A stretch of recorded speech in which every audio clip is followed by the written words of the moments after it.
Alright, okay, so hello dears!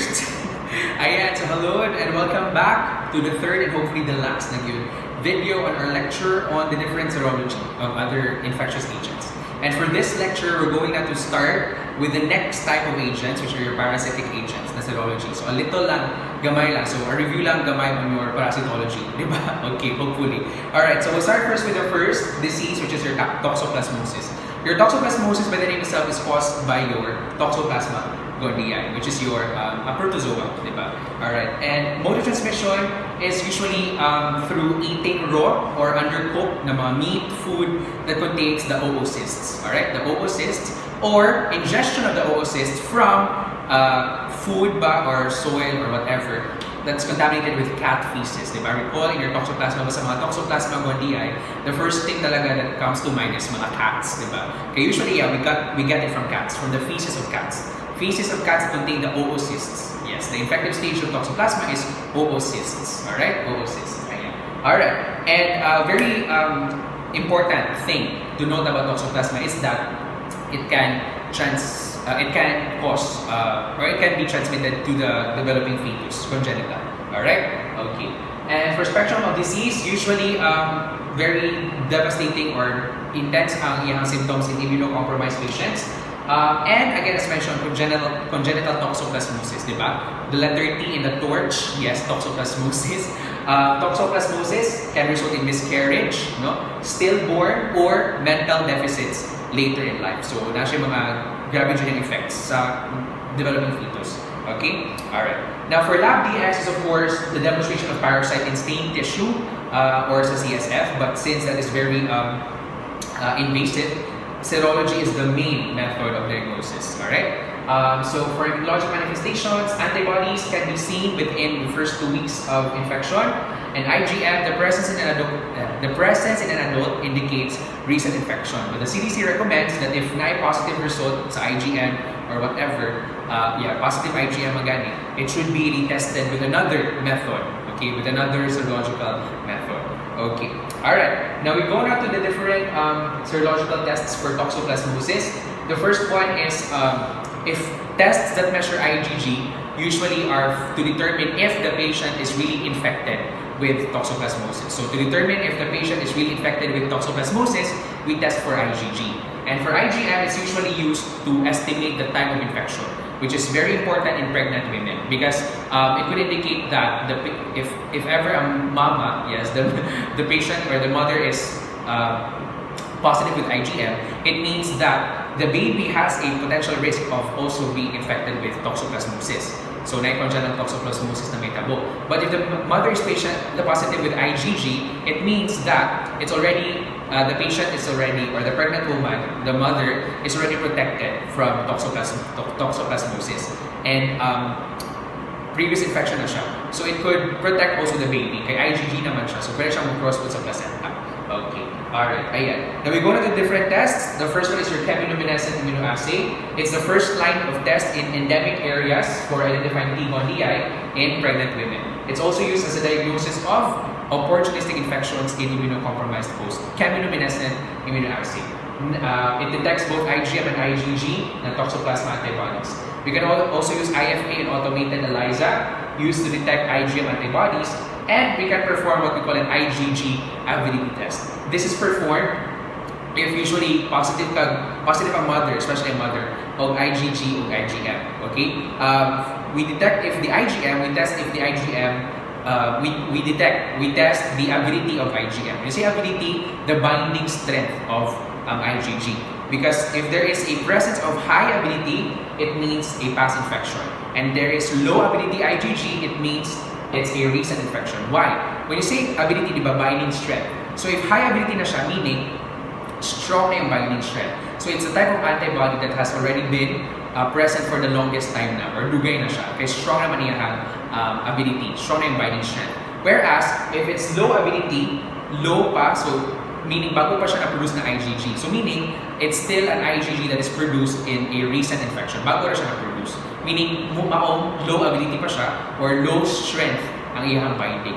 Okay? Alright, that's the process or that's the principle of your avidity test. Okay, alright. And another test that we perform for IgG is your Sabin-Feldman dye test. Nako, sana na-remember pa to. Yes, parasitology, yes, Bernal. Okay. Your Sabin-Feldman dye test is, again, the gold standard for the diagnosis of IgG, Toxoplasma antibodies, and it's also the known serological test for Toxoplasmosis. It's the known serological test for Toxoplasmosis, your Sabin-Feldman dye test. Okay, it follows the principle of complement-mediated neutralization. So what happens in the procedure? Tachyzoids, diba? Part of a structure of your Toxoplasma gondii, diba? The active na part or active structure or the active stage of Toxoplasma gondii. These tachyzoids are incubated with the complement, source of complement, and your patient serum. Okay, and after a while, after incubation, you then add your methylene blue, which is your dye. Okay, and then after you add the methylene blue, you incubate, and then you incubate. Now the principle is that if the patient has antibodies to Toxoplasma, it will now bind to your tachyzoids of Toxoplasma, diba? And in that binding, diba, antigen-antibody complex might trigger ang complement. So complement will attach to the antigen-antibody complex, which leads to the lysis of your tachyzoids. Now, since your tachyzoids have already been lysed, pag-add mo sa methylene blue, the tachyzoids cannot absorb anymore the methylene blue. Therefore, ang results, positive for your antibodies if the tachyzoids did not absorb the dye, so colorless lang, and negative for antibodies if the tachyzoids absorb the dye or they become color blue. Alright? Okay, so that's complement-mediated neutralization. So, na-neutralize ang tachyzoids. Nawala ilang ability to absorb the dye. Okay? Alright. And, di ba, and neutralization tests usually opposite ang reaction. Ang positive na noon, walay color, negative ang na-color. Like example sa agglutination, positive, no agglutination, negative agglutination. Hemolysis, positive, no hemolysis, negative hemolysis. Mga agglutination inhibition, neutralization test, inanagin ang yung results. Opposite. Okay. Alright. Now here are your results. So, this is your positive result, di ba? Colorless, wala siya na-absorb sa blue, lysed ang tachyzoids. And negative, ayan, so color blue, ilang i-absorb ang dye. Okay? Alright, that's for the Sabin-Feldman dye test and for Toxoplasmosis. And here is a summary of pag-interpret sa ng results. For IgG, IgM, if negative ang both, of course, wala pa ka-infection. no sign of infection. If negative ang IgG, equivocal ang IgM, meaning when you say equivocal, it's not clear ang result. Result siya i-interpret, okay? It could mean that early acute pa or false positive ang IgM. So what you do is you send a sample for IgM and IgG testing, and if the result is the same ang result sa second specimen na equivocal ang IgM, then the patient is probably not infected with Toxoplasma. Basin, wala na to siya. False positive lang. Alright, next, negative ang IgG, positive ang IgM. It could mean acute or infection or possible reinfection or possible false positive. So you still send a second sample, test it for IgM and IgG. If the result is still the same, the IgM reaction is probably a false positive. Okay, so you need a second testing. Now, next, equivocal ang IgG, negative ang IgM, indeterminate. So, dili ka conclude, you need to obtain a new specimen. Alright. Equivocal ang duha, dili clear ang result sa duha, indeterminate pa rin. Equivocal ang IgG, pero positive ang IgM. So, that could be a possible acute infection with Toxoplasma. Alright. Okay. Alright. And you need to perform again a second test. Second sample na po, test for both IgM and IgG. If the result is still the same, equivocal IgG, positive ang IgM, you send the sample to your reference laboratory. Okay, alright.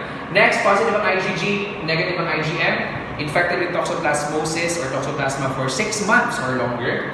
Next, IgG is positive, equivocal ang IgM, more than a year now or false positive ang IgM reaction.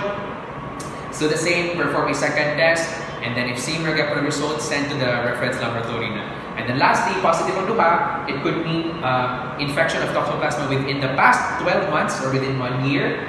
And if false positive siya, or pwede po false positive na IgM. So the same, send the sample to a reference lab for confirmation. Alright, okay, so that's for the guidelines for interpreting your serological test for Toxoplasmosis. Alright, very important because again, it can be transmitted to the developing fetus, congenital transmission. Okay, alright, what fetus to Mark? Nagdadala kain. Okay, alright, ayan. Now we go now to the other part, which are your rapid tests na lang for other parasites. So by the name itself, rapid tests, they are immunochromatographic kits. And usually they are detecting antigens, but some of them also can detect antibodies. Alright? Okay. So again, colored band represents antigen-antibody complex that can be seen in the membrane. So some of the examples for Georgia and Cryptosporidium, mga brands, so these are your Expect Georgia Cryptosporidium assay.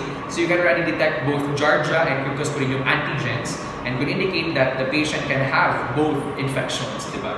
Alright. And for Entamoeba histolytica, of course, the Rita screen Entamoeba histolytica, which detects IgG antibodies, and you have Prospect Entamoeba histolytica microplate assay. So it's a microplate assay that contains Entamoeba histolytica specific antigens. Okay? Alright. And we detect that in human fecal samples. And lastly, for malaria, which is very important kasi lumalabas sa boards, the first one is your optimal, which detects parasitic LDH or lactate dehydrogenase. And it can detect all infections caused by all of the species of Plasmodium. Alright? Because again, it's common to all of the Plasmodium species. It follows the principle that LDH is released during infection of malaria or during the life cycle of Plasmodium sa RBCs, diba? And RBCs are really rich with LDH, diba? Recall ClinChem 2, yes? Okay, alright. So that follows the principle. And usually, parasitic LDH can be detected by optimal. The presence of PLDH in optimal, it indicates that that is equivalent to about 100 to 200 parasites or Plasmodium per UL of blood. Okay? PLDH in optimal. Okay? It can detect the presence of PLDH in optimal. Okay? It can detect PLDH. If ma-detect niya ang PLDH optimal, it's equivalent to about 100 to 200 parasites per UL of blood. Okay? Please take note. That's optimal. Alright. Next, we have the Malaquic or the parasite F. For Malaquic and parasite F, it only detects Plasmodium falciparum, very specific for P. falciparum infections. Why? Because it can detect the HRP2, histidine-rich histidine-rich protein 2, histidine-rich protein 2, HRP2, which is very specific or found only in P. falciparum. Alright. And the last one is the Binax now malaria, which combines all. It can detect the HRP2 specific for P. falciparum, and it can also detect the other species of Plasmodium, including P. falciparum. Because of a pan-malarial antigen that is common to all the 4 malarial species. Okay, so please take note ha, Malaquic, optimal, lumalabas sa boards. Yes. And Binax now malarial test. Alright. Ang optimal, again, optimal ADH, para ganun, yung pang mnemonic, detects LDH, common to all parasites, Plasmodium. Para Malaquic, parasite F, only for P. falciparum. It detects HRP2, histidine-rich protein 2. Okay, an antigen that is found in Plasmodium falciparum only.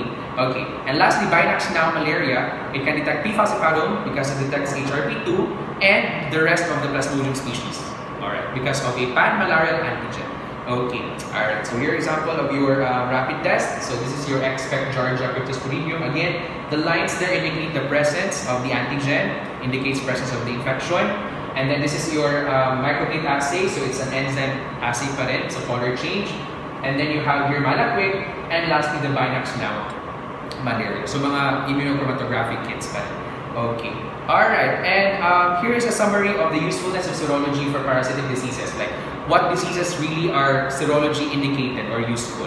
So here in the first column, these are the parasitic diseases that serology can really help because these are some of the diseases that can be difficult. The parasites are difficult to be demonstrated in the clinical samples. Meaning, dili kayo sila makita, lisod sila makita sa mga clinical samples. So, example, ilahang ova, ilahang cysts ba, dili kayo makita, or lisod siya pangitawan sa mga clinical samples. Therefore, we use serology. Okay? For the second one, serology may be useful. There are times lang, most of the time, makita na siya sa sample, pero napoy times na dili. So, it's not that dili good siya magamit, pero pwede na po siya magamit. Okay? Pwede siya magamit, pwede na pong wala. Serology may be useful. And last column is serology is not indicated, meaning the main diagnosis is through clinical samples talaga, or through the demonstration of parasites in the clinical samples. Kaya makita na siya dayon sa mga clinical samples. Example, anisakaiasis, ascariasis, mga eggs nila, makita na dayon. So, serology is not that useful anymore. Okay? Because ma-diagnose na sila from the clinical samples palang daan. Kaya makita na sila dayon-dayon, or most of the time. Okay? Alright, that's the table for that. Okay, alright. So that's for parasitic agents, diba? Very short lang. Now we go now to the fungal agents. The last na yun. Yes, Lord. Oh my gosh. Okay, alright. Starting first with the Cryptococcus neoformans. Ayan, so very fresh pa ni kay Maiko. Yes, Maiko is this na. Maiko mo karon, diba? So, laban. Very, very fresh pa talaga. So, it's all coming back to me now. Dili pa siya war flashbacks. Charot. Okay, alright. So, for neoformans, it was supposed to be a rare pathogen, but because of increasing population of immunocompromised patients, nahimo na siya very significant pathogen, especially in the immunocompromised. Okay? Very primary life-threatening infection niya is cryptococcal meningoencephalitis. That's why it's one of the main causes of death among immunocompromised patients, and that's Cryptococcus meningoencephalitis. Okay? And where do we get Cryptococcus neoformans? Usually from the guano, no, the itik, the feces of birds, especially pigeons. Ayan, ako lumalabas sa words. Pigeons. Ayan, pigeons. Okay. Alright, ayan. And we usually inhale, through inhalation na siya. Okay, and then once in the pulmonary system, go siya sa brain and other areas in the body. Okay, alright. Now for lab DX, usually again direct microscopic examination, diba? Usually in CSF, using what stain? Nako, press the buzzer, India ink. Your Cryptococcus neoformans, recall, is encapsulated. It has a polysaccharide capsule. Okay, now in the pag-stain sa India ink, it forms a halo. Okay, a halo, diba? Yes, by Beyonce, charot. Halo in the India ink, that is your Cryptococcus neoformans. Nako, press the buzzer. Okay, alright. And you can perform culture, but that will take time. And of course, serological tests. Okay. So for serological diagnosis, what we're detecting is the cryptococcal polysaccharide antigen. Okay. So this is the fungal agent that ang atong i-detect kay antigen instead of antibody. That was a question in the board exam, I think. What is the agent, or this agent usually uses tests that detect antigen instead of antibody. Antigen, basta antigen, it's Cryptococcus neoformans. Okay? Alright. Now, again, we detect polysaccharide antigen in either the serum or CSF. So we either perform latex agglutination or enzyme immunoassay. Latex agglutination is rapid, but it can be affected by interferences of RF, rheumatoid factor, and other interference factors. So what we do is we pre-treat the sample with heat and pronase, so heat and pronase together, or 2-mercaptoethanol. Okay? And another test is your immunochromatographic assays. It can detect your cryptococcal antigen in less than 15 minutes. Alright, okay, so that's Cryptococcus neoformans. Diba? So this is your, ayan, India ink, diba? Halo. This is the capsule, and this is the organism. Okay? And this is an example of a lateral flow immunochromatographic assay. This is your control, okay, and this is a positive result. Diba? Control and positive. So it's positive for a cryptococcal antigen. Okay, so again, it's the agent, no, it's the organism that uses antigens in their serological test for detection instead of antibodies. Okay? Okay, cryptococcal antigen. Okay, and that's for Cryptococcus neoformans. Okay. Next, we go on to the next agent, which is your Histoplasma capsulatum. Histoplasma capsulatum is a dimorphic fungus. Actually, silang tanan, Cryptococcus, dimorphic, dili dimorphic ang Cryptococcus. Tama ba? Tama, dili siya dimorphic, sorry. Ang imuha na yung Histoplasma, and ang next, which is your Coccidioides limitis, ang dimorphic. Sorry, Cryptococcus neoformans is a yeast na pala. I think, as far as I can remember, Michael, patabang, pa-help naman guys, dears, okay, ayan, so, again, dimorphic fungus, and it's usually carried by bats. Ayan, that is why Histoplasma capsulatum or Histoplasmosis is also known as your spelunker's disease. Ako rin siya, sige siya ko pakuta na ani sa ako, isa. Spelunker's disease. Why? Because spelunker is meaning, kato na mga hilig mag-caving, kanang buhat mga caves. Uy, so, naghang bats sa caves, diba? So, malibang ang bats, so pwede mo makuha dito. Sa mga spelunkers, mga hilig mag-cave trekking, mga ganun, masunod sa cave. Tawag na nila kay spelunker. That's why, ang histoplasmosis is also known as spelunker's disease. Okay? Alright. Because bats carry the fungus and they shed it pag yun. Alright. Now, mode of transmission, inhalation of the mycelial fragments and conidia. Self-limiting infections are usually asymptomatic, but it can also cause opportunistic infections in immunocompromised patients. Aside from that, pulmonary histoplasmosis, so sa lungs, ang most common manifestation for symptomatic patients. Okay. Alright. Lab DX, culture, serological tests. And for serological diagnosis, complement fixation and precipitation tests ang pinaka-common na gina-perform to detect antibodies. Okay? Alright. For complement fixation, titer of 1:8, positive na siya. But a titer of 1:32 ang mas positive or mas indicative of histoplasmosis. Okay? Alright. And for precipitin band testing, which I think uses octoloni pa rin, it looks for the presence of the H and M antigens. Ayan. So what are the antigens found in Histoplasma capsulatum? H and M. Very easy. Hindi siya Uniqlo. Charot. H and M. Or pen shop. Charot. H and M. I-push ko na. H and M antigens. So H and M antigens are found in your Histoplasma capsulatum. Okay, nasa pangalan na. Histoplasma H, capsulatum M. Diba? Nasa N. H, M. Okay, alright. Ayan. Now, H antibodies, when present, or signify active infection. So, kung H antibodies are present, they signify active infection. Okay? And your M antigen or M antibodies indicate usually past infection with your Histoplasma capsulatum. Okay? Taka lang, akong di-check. Okay, but M antibody are more prevalent na ma-detect, mostly 80% in the patients who have been exposed to Histoplasma na ay M antibody. Okay? Past or active disease din pala.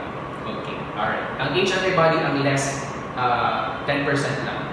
10% in the patients of Histoplasma capsulatum ang na ay H antibody, so it's less common. Okay, alright, ayan. Now we go now to the tests. Again, pwede po we detect the polysaccharide antigen in urine or serum by ELISA because it was found out that urinary antigen detection is much more sensitive and specific for detecting histoplasma infections. Alright, and this is an example of your precipitin band. As you can see, H&M antigens. The X there, the X char.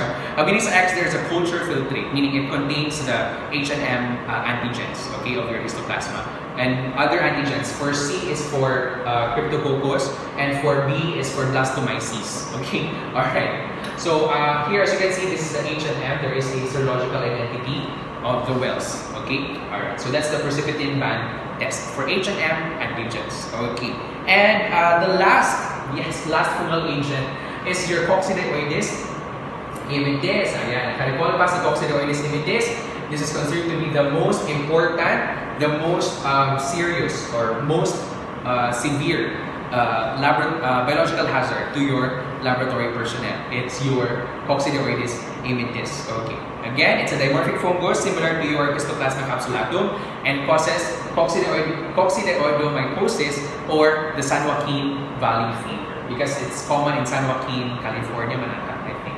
Yeah. So mode of transmission is inhalation of your arthroconidia, and it can cause mild or inapparent na mga symptoms, but symptomatic patients can still will present as patients with community-acquired pneumonia. So still lungs pa rin. Okay, pulmonary ang involvement.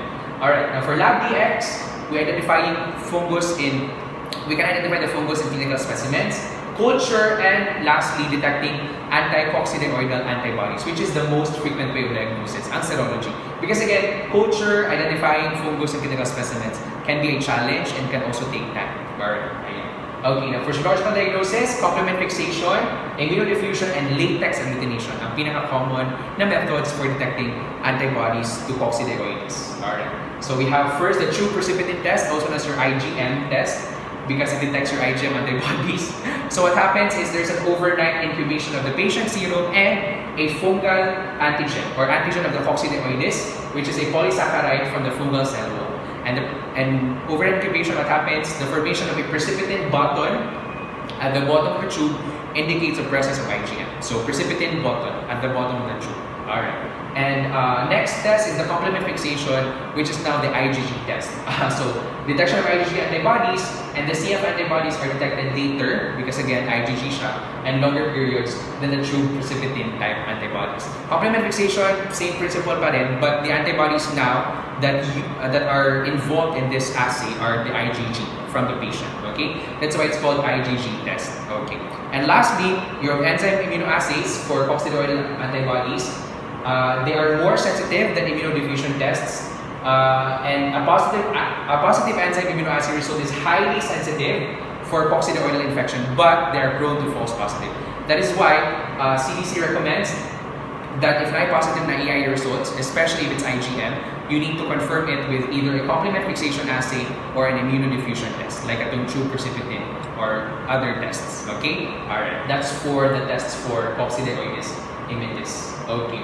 Alright, and here's an example of your tube precipitin. This is your precipitin button. Diba, wala pa siya naabot sa bottom. Precipitin button, wala siya naabot sa bottom of the tube.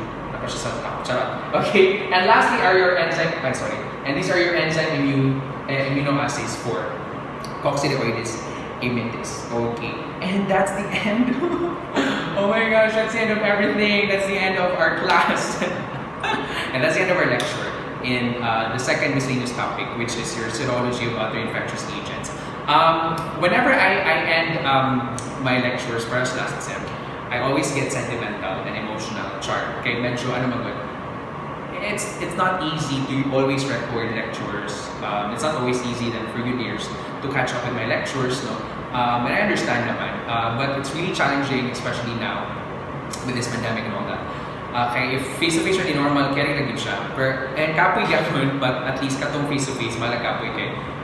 Sadya naman gyapon kay get to see you, no, magkatawa rin, mag-chika tayo, and all that.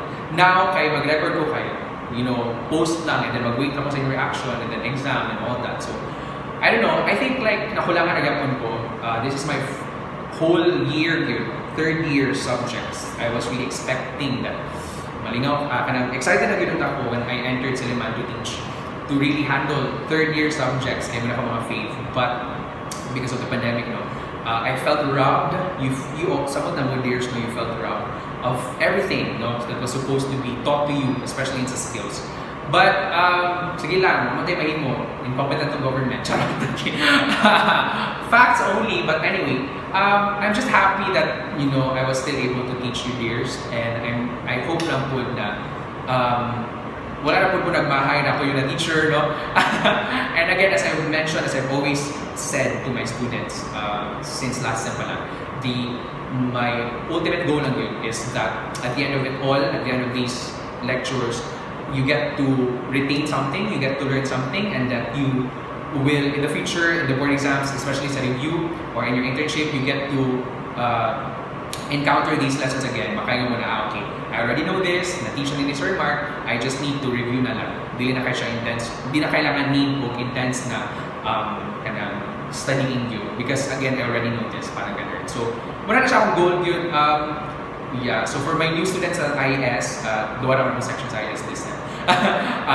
I hope lang yun na kana wala naman nagmahay yun na ako yung student, and I hope you learn pa rin something and retain something. And for my own students, ayan, so we already know, intense naman akong drama at akong mga last pre-recorded lectures na akong chika, but now I still hope na second time around, you still get to learn something from me, and then na-appreciate na po ninyo akong lectures, no, and everything. And basta, I'm just so proud of you dears for really managing and for surviving the 1 year na hell year supposed to be in face-to-face, pero mas hell siguro karon na online classes. And now that you become interns, my advice lang yun, out of the many advice that I could give, is that you always have to persevere. Ayaw na mo pag binuang please sa internship. Ayaw mo pag binuang, especially if mato na mo sa inyong hospitals, mato mo sa Cebu, sa Bohol, daghang mga temptasyon, daghang mga party-party na. Pwede naman, no? I mean, like, I'm not advocating, but if you want, I mean, like, you can, but do it in moderation. Please, okay? Do not. Ayaw siya magpabaya. Always take note that this is your last year. Last year na yun as medtech. Always take note. Remember talang ninyong sacrifices, talang kalisod that you experience from first year to third year. Especially karong third year that you experience this online class. So always take note of that. Ayaw naman siya magpabaya sa internship.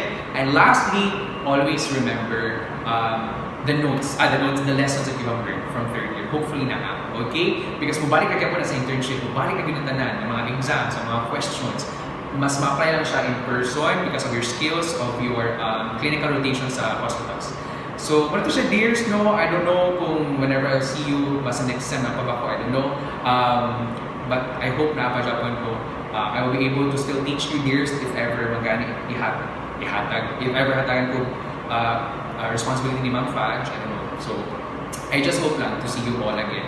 And whenever I see, wherever maganda makita, professionals na po, I just hope that you remain to be critical, you remain to be self-aware, socially aware, okay, professionals, and really empathetic to people, okay, as professionals. And if you become that, then my job as a teacher has been fulfilled, okay, because I strive not to only teach you medtech fields, medtech concepts, but also to let you know that the world is not only limited to what you know, limited to our medtech field, but still wide. And you need to open your eyes to be more socially aware and to look around at what's happening in the world, and be active, be proactive, and participate in that. Okay? Yes, alright, laban. Alright. So dears, as what I usually say, thank you so much for watching. This is the end of our class. End of our class at Immunocero, end of our lectures, tanan-tanan. And I'll see you whenever I see you. I bid you farewell. I wish you all the best, especially in your internship and in your future endeavors. Thank you so much for being with me, and I'm so happy and I appreciate all of you. Thank you so much for being my students, and I hope that I'm going to learn. And I'll see you in the next. I'll see you in the next recorded lecture on the day. I'll see you whenever I see you, and have a great day always. Keep safe. Get your vaccines if available na, hopefully, and always wear your masks. Okay? Keep safe, dears, and have a great day.